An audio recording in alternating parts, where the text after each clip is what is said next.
In 2015, the National Weather Service reported Utah's precipitation levels in the majority of the state as 50% of the normal year-to-date total. A Stage 1 advisory was released in Salt Lake City by early April, notifying residents to prepare for shortages if precipitation did not increase. As Utahns face a reduced snowpack and record-setting high temperatures, there's a greater need for water conservation. Researchers at Utah State University indicate the difference could be made in landscaping. Especially here in the state of Utah, that's where most people's water goes. So anywhere from 70 to 75% of per capita water use is going to irrigate landscapes, which is a pretty shocking number when people hear it. They don't realize it. They think, well, you know, it's the toilet in my home, it's the sink, I'm brushing my teeth.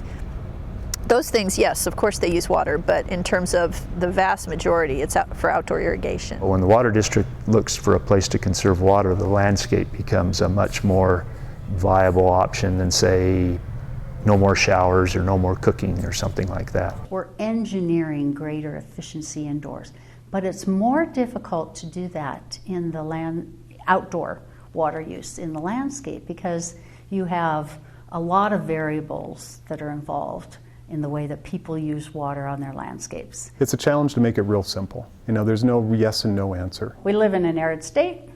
It's drought prone. The population is growing. We're looking at climate change impacts.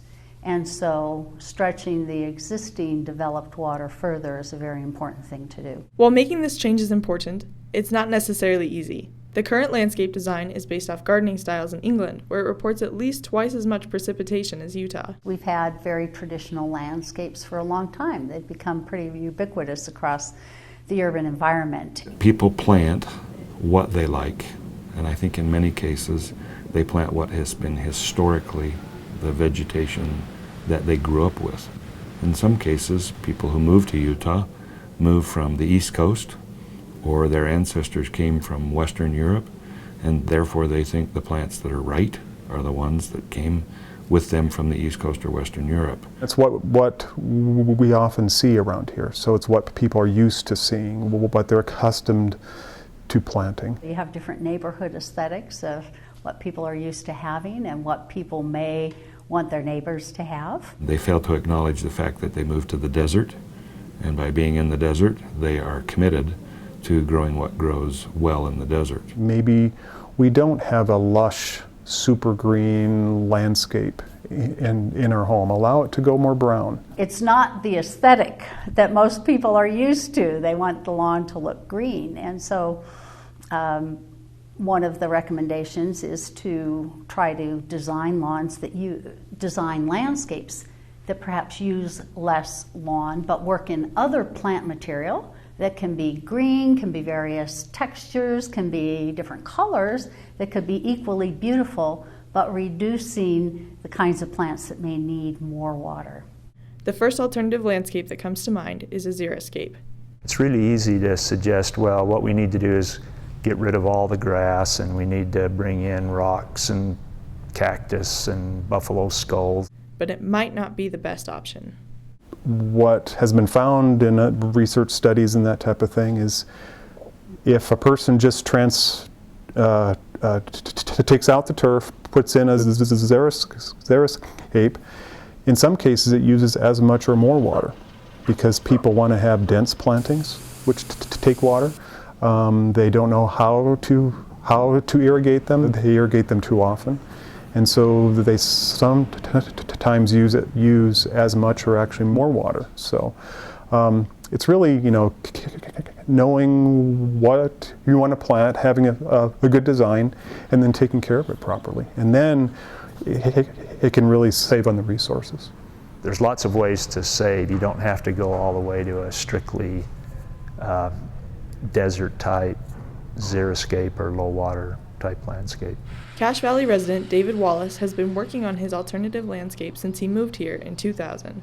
I didn't really like how the lawn was. There was a grass out here in the park strips and it was a real pain to deal with, and so I just arbitrarily took the grass out, killed it all, and put in several native plants, and I liked how that went, so I just kept on going.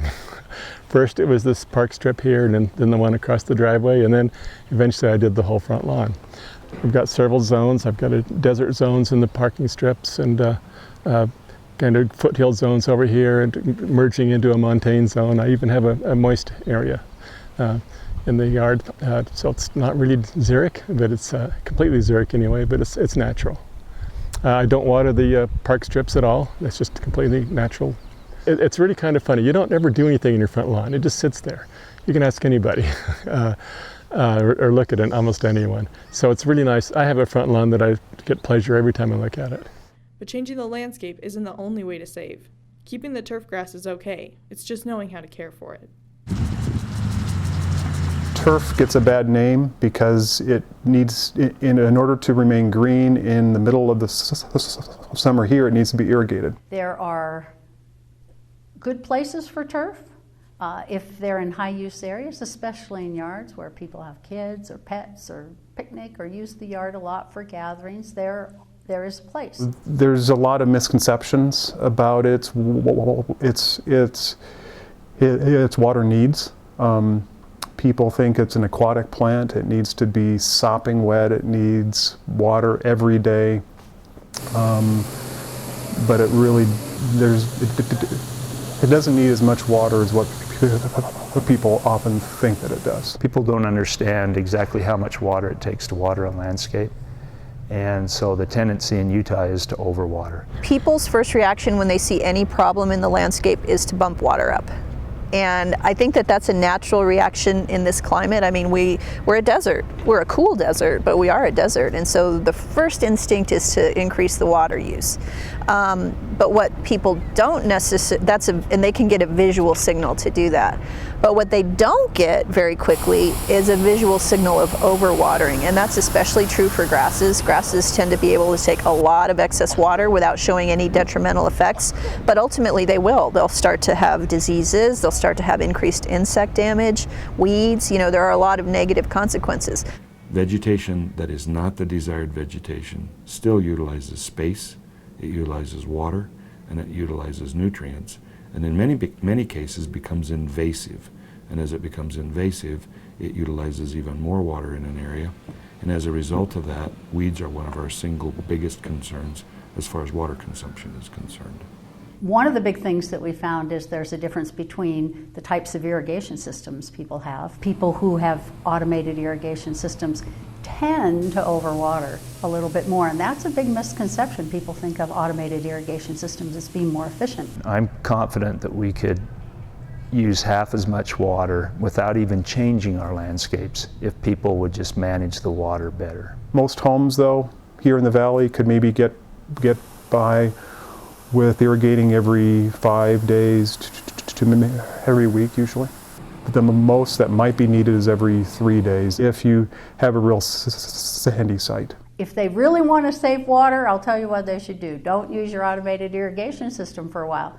Hand water your lawn and get out there and observe it and see how the plants react to different kinds of water and where and when you can cut back. I think the most important thing people can do as an initial step in landscape water conservation is to turn their water off and wait till they see signs of just the very beginning of water stress in their landscape, and then water it. When grass turns brown in the summertime, people think it dies. No, it's actually just kind of going dormant at that time. That's its natural cycle in the heat of the year. It'll come back just fine. It's part of a natural ecological reaction that plants have to constrained water. The biggest problem, they suggest, lies in education.